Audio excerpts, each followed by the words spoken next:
Hello everyone, welcome to Task IS. We were discussing topic that is aptitude and foundational values for civil services, and we have discussed various civil services values till dedication to civil services. So today we will start a different topic, that is empathy. This is another foundational civil services values. What is empathy? Empathy is about understanding other person condition from their perspective.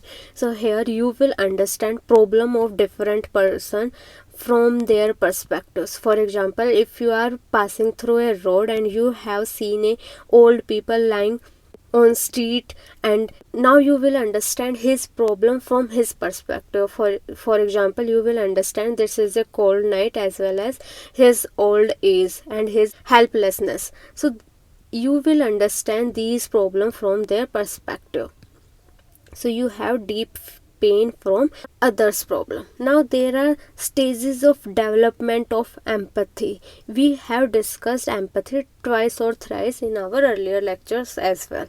Now what are the stages? Firstly, you will understand unspoken problems of others. Sometimes you will not understand what other people want to say, so you have to understand from their body language. For example, it is observed from most of the cases that women in village areas, they suffer a lot from patriarchal attitude. They are victim of domestic violence, but when it is on the upfront to give punishment to their husbands, they generally remain silent. So here you have to understand their unspoken part, that what the actual problem is, what the social trauma or emotional problems they are going through. Secondly, you have to show concern for others. If you have understand others problems but you are not showing concern, then it is of no use. So you have to show concern for others.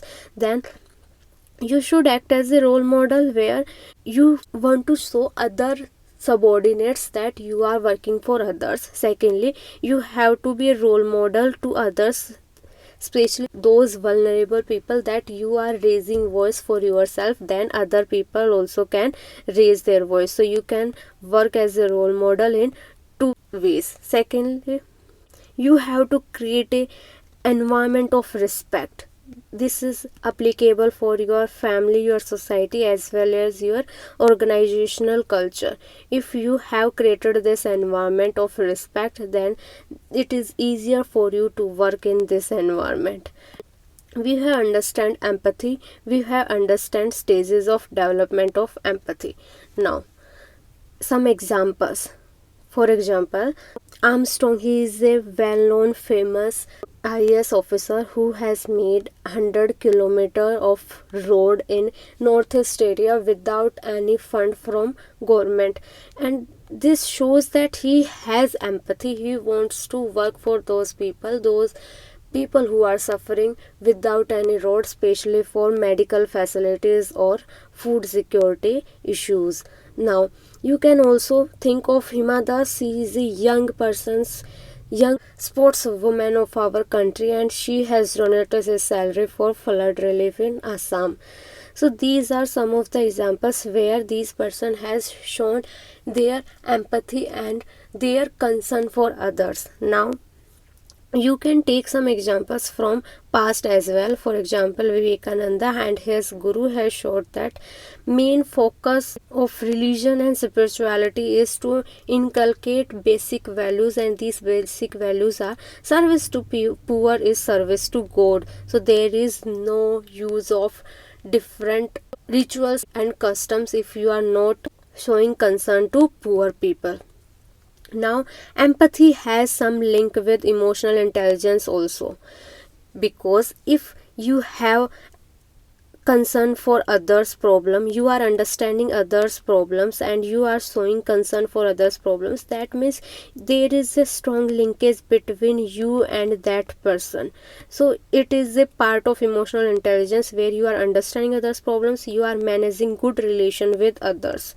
So you can mention these points in empathy. I have included different points, for example, link with emotional intelligence or past experience or current example. Now, what is the role of empathy in civil services?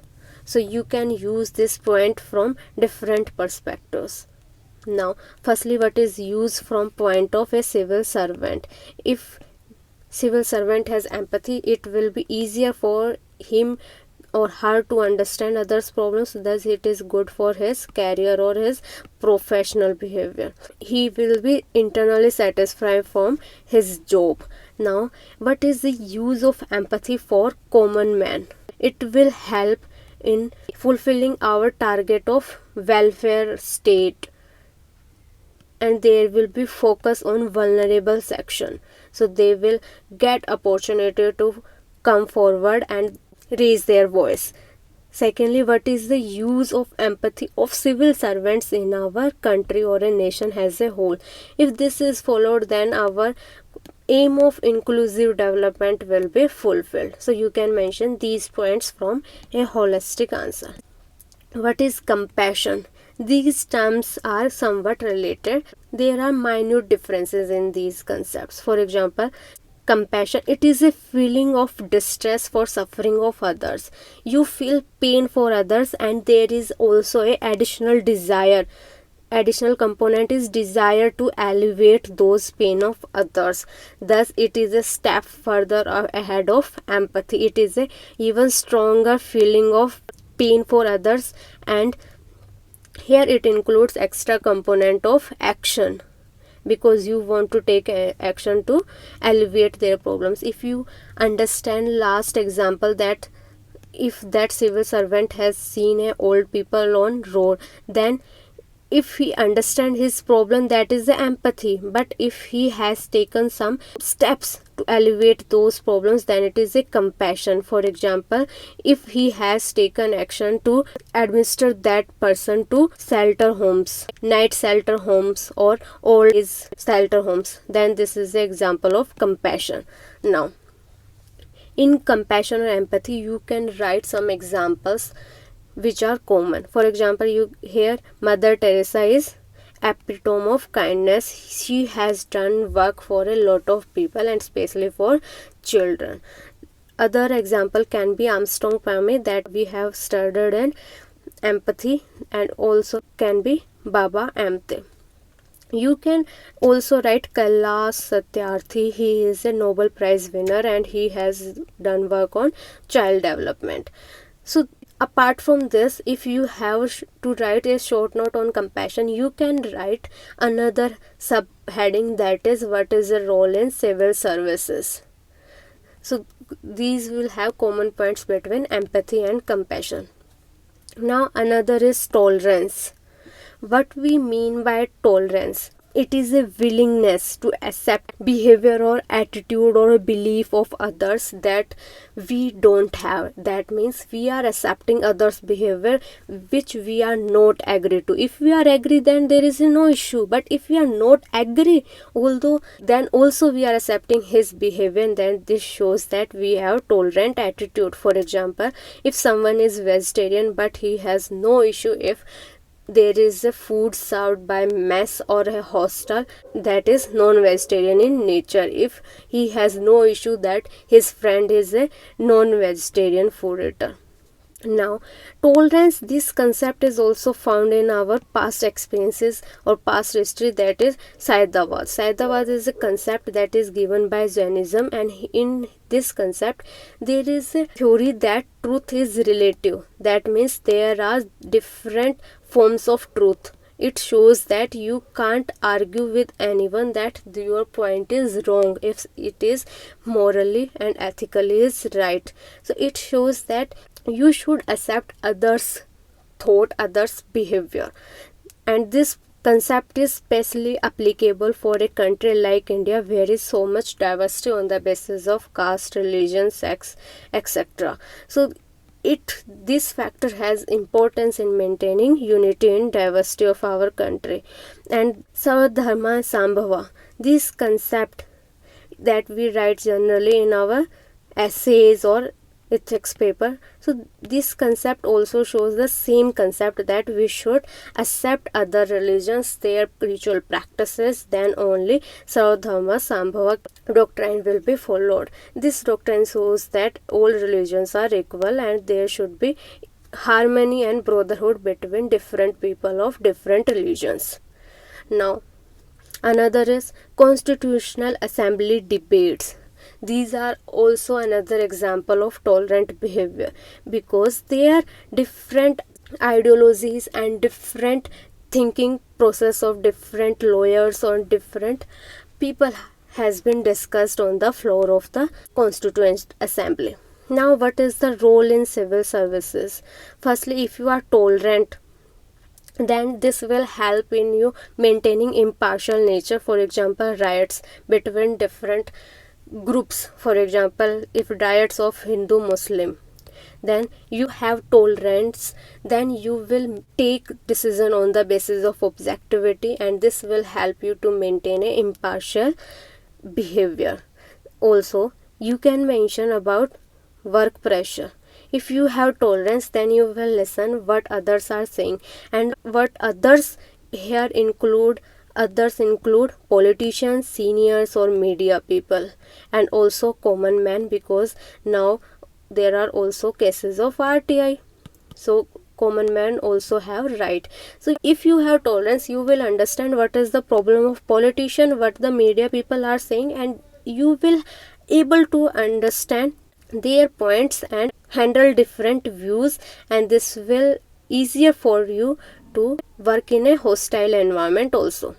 Now, hostile work environment, if you have tolerance, you will able to work in such environment where the basic facilities, for example, even AC is not there, your subordinates are not listening, then also you can work in that environment. You have to keep patience and tolerant what others have, but always remember, tolerance is not tolerance for illegal work, not tolerance for immoral or unethical work. It is tolerance for others' different views, which are also logical, also legal, and also ethical. So don't think that tolerance means you are weak. And always remember Mahatma Gandhi's important line, that tolerance is a virtue of strong people, not of weak people. Now, next is, what is the consequences if erosion of values will happen in civil services? So again, you can write this answer from different perspective. What is the consequences for an civil servant, what is the consequences for a weaker or vulnerable people, and what is the consequences for our nation or a society as a whole. Now, for a civil servant, he will lose his credibility in his eyes also, and he will have guilt feeling. So you can mention these points. Now, if civil servants don't do their work properly with efficiency, then vulnerable people will lose most, because they have no voice at higher level. So welfare concept or inclusive development will take a back seat, and issues like corruption or crony capitalism, they will take a front seat. You can mention these points, and again, ease of doing business and other issues will be not solved. Now you can mention what is the issue for a nation or society as a whole. If corruption and these evils will survive in our society, how any nation can progress. And you can think that if civil servants are taking decisions on the basis of biasness or without objectivity, then there can be riots on the basis of caste or religious issue, because different people will think that this officer is working for that particular religion or a caste. Then probably there will be cases of conflicts, and later on this can conclude in the form of riots or violence, and this is a devastating effect on our development. And also you can mention that credibility of a civil services as an organization will be less. So you can mention these points, and also mention about that our vision of good governance will also not be fulfilled. So you can connect different points. For example, you can write about our president vision of 2022 and a new India. These will not be fulfilled. So you can connect different political or economic points here. So that's all for today. We have completed third unit, that is aptitude and foundational values for civil services. If you have liked our lecture, please like, share and subscribe Task IAS YouTube channel. That will give us a continuous motivation to work. And thank you so much.